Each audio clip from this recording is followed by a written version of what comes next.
And as students prepare to return to the classroom from next week, 1/3 say study stress is having a major impact on their mental and emotional wellbeing. That's up 18% since December 2020, according to a survey by Youth Mental Health Service Reach Out. Their CEO, Ashley Silva, joins me now live. Ashley, good to see you. Why has study stress effectively doubled this year? I think it's a symptom, Danica, of the year that students have had. Not only the kind of switching between in school learning, but also all of the at home learning. And it's understandable. There's stress at this time of year for most students, but I think those factors, coupled with just the ongoing uncertainty of the situation and life for a young person beyond restrictions and returning to school, there are some big questions there. And obviously there's been so many disruptions to the study environment, particularly over the last few months in New South Wales. How has that impacted on general wellbeing?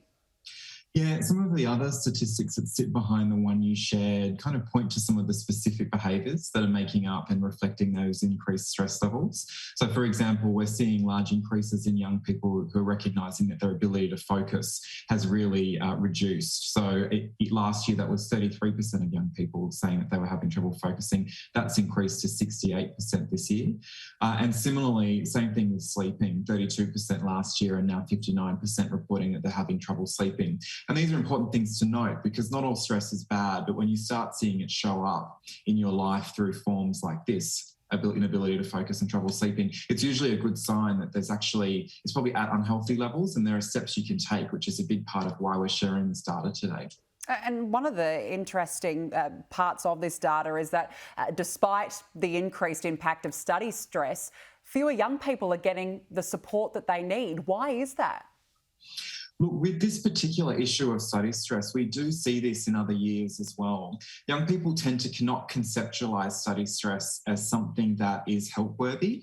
And I think it's that shared experience of kind of looking around at their peers and thinking, we're all going through this. I should just be able to deal with it. Everyone else seems to be.